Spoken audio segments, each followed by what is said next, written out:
American News Update, Season 2, Episode 2. I have a guest, Ashley Chambers. Welcome, Ashley, to the show.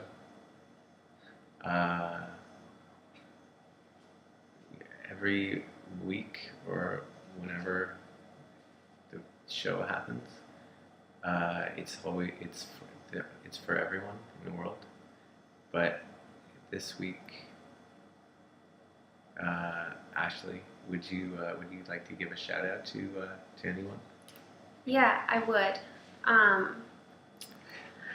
This is for people who might be considering moving to Tuscaloosa, Alabama, which is where I live. And I understand that some of these people who might be considering the move were just here recently. So I would like to shout out especially to them. Cool. So my first question is, do you have any news? Yeah, I have a lot of news. I recently read the first paragraph of an article in the science section of the New York Times online. And it was a discussion of the effect of caffeine on bees. And some scientists put caffeine in flowers, and the results were pretty unremarkable, in my opinion, in that it made them better workers, made them more excited to work. Kind of like the people who eat coca beans. Right, exactly. And there was a point in that, I think in that first paragraph, because that's how far I made it, when they compare the bees obtaining the caffeinated nectar from the flowers to bees carrying around tiny little soy lattes, and I was lost at that point. It was lost on me, and I stopped reading. Okay. Do you know of any local news? Here in Tuscaloosa? Yeah. What specifically? There's a lot going on. Many people across the nation and worldwide are looking for jobs, and I was wondering if you knew of any employment news. I'm also looking for summer employment, and I am certain of one place that I won't be applying. It's a place that I worked last summer. It's a small shack out on Old Montgomery Road. If you take Greensboro past Archibald's and just keep going, it turns into Old Montgomery. And there on that road on the left-hand side is a shack surrounded by dilapidated fire trucks. It's a shack, you said? A shack. Inside it looks like a trailer home. And my boss, who was blind, his office was in the bathroom because he didn't care what his office looked like. And he sat between a rusting bathtub and a toilet. I think that the water was disconnected. At a desk with a PA system, so he had a microphone and then also a telephone.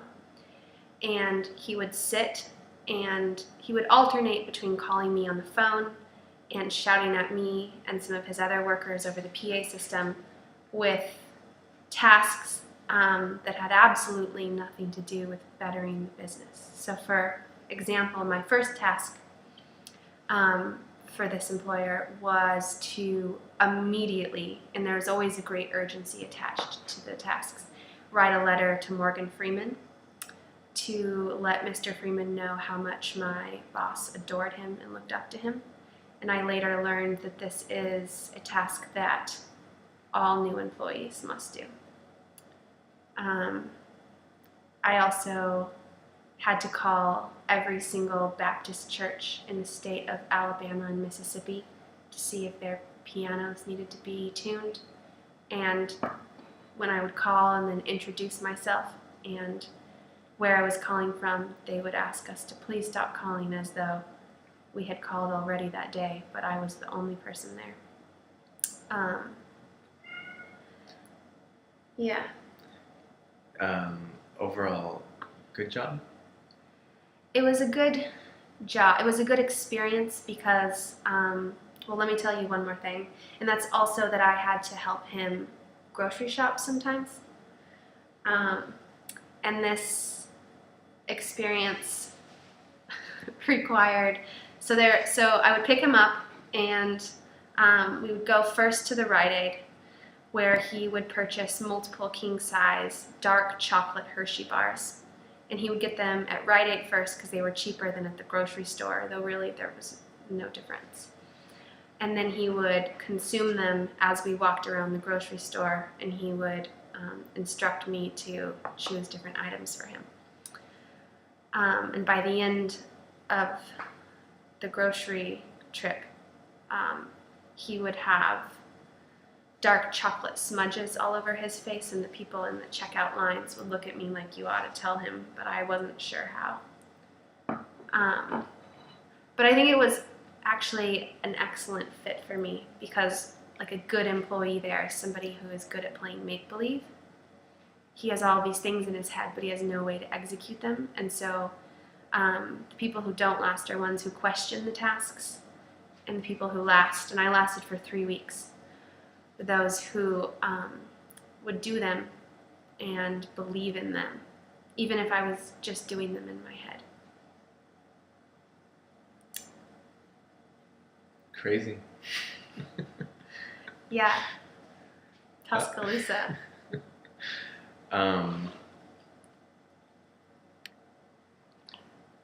It's crazy if a job is just in your head. Yeah. Sometimes he would ask me to make highly political phone calls to different politicians in the state of Alabama, letting them know that my personal favorite was he would ask me to call and inform different people that he thought that if a woman had already had more than one child out of wedlock, she ought to have a mandatory hysterectomy that I guess the state would perform. It was unclear to me. I never made any of those phone calls, but sometimes I would pretend to make them and I would just listen to the dial tone, or sometimes I would just close my eyes and make the phone call in my head so I still felt like I was doing my job. I was getting paid those $8 an hour because I was doing what he asked me to do. So. And also chocolate is the same price at Piggly Wiggly as Rite Aid. I mean, there might have been a very small difference, but it was negligible. That's good. It's good to know. Yeah. Speaking of grocery stores, are you aware of any other grocery store news? I have some personal grocery store news. I was at Publix yesterday, and they had walnut brownies available for sampling with frosting, and there were quite a few when I first got there. And I had 3 immediately, and I didn't even think about it. It's no big deal. And I, chose my produce carefully. Ran into a friend. We had a conversation between the squash and the avocados. Went and got some other things on either side of the store, and I gravitated back towards the brownies, and I had a few more. And I checked out, got in my car, and I thought, if I just go back in and have a couple more, I'll really be satiated.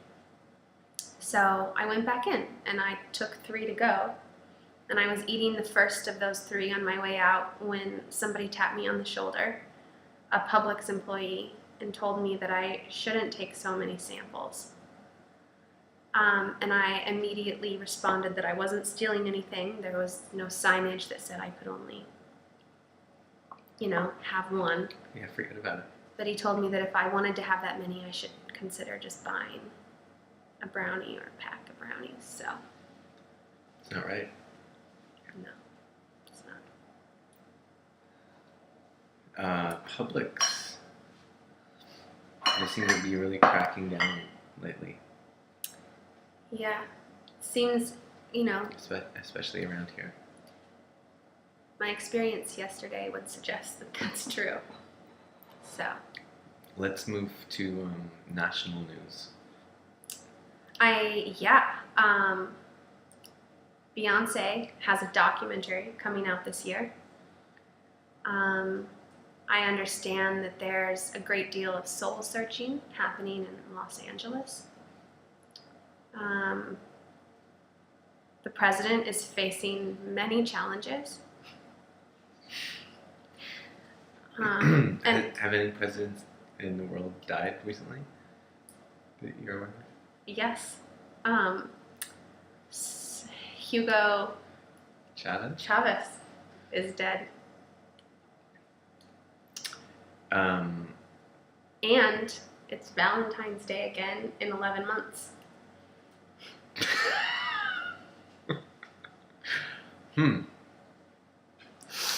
Is that around the world? Is that world news? Yeah. I mean, in some parts.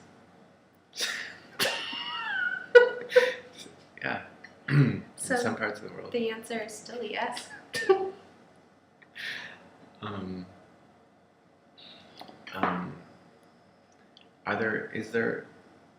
Is there other news? Yeah. What kind of news specifically are you thinking? I'm thinking maybe in like the poetry world. Yeah, a professor of mine recently said to me in a conference, he told me that I'm highly allergic to the illusions that we live by. You personally, Ashley James. Yes, me, that I'm allergic to them, and also that for me, they're porous. The illusions are porous. And I think he's right. I have been putting my body in quotation marks since 1983. That's when I was born. I have more poet news too that I think relates to this specifically, actually. Let's hear it. So I'm not sure if you're familiar with the AOL chat room poetry place. I haven't been myself. I'm not sure if it still exists, but when I was in middle school, I was pretty obsessed with it. And I met somebody who would become a big part of my life there when I was 13. And go on. We would write our poems in the room, line by line, sometimes. How old do you think? How old was he or she? He was 17 or 18 at the time, so he, was a bit older for a 13-year-old. Older man.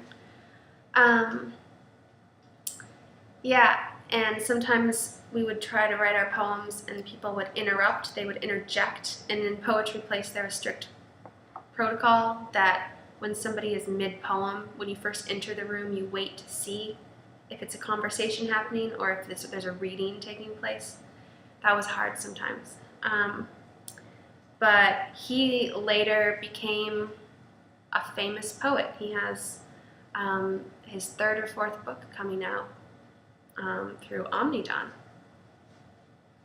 This year, I think, actually, yeah. And I've been commissioned to make a broadside for him. But I met him on AOL 15 years ago.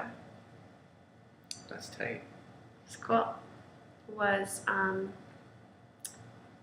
my first cybersex experience also with this person, which I feel like is worth mentioning because that's okay.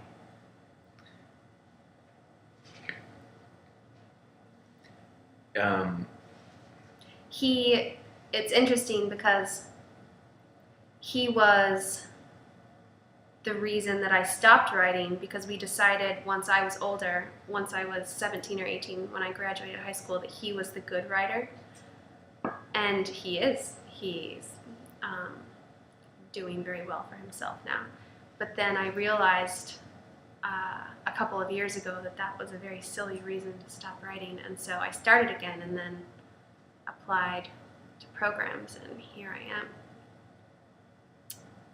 So, cool. yeah. Is that all the news? Yeah. I think so. I mean, there's always more news. Definitely, definitely. Okay.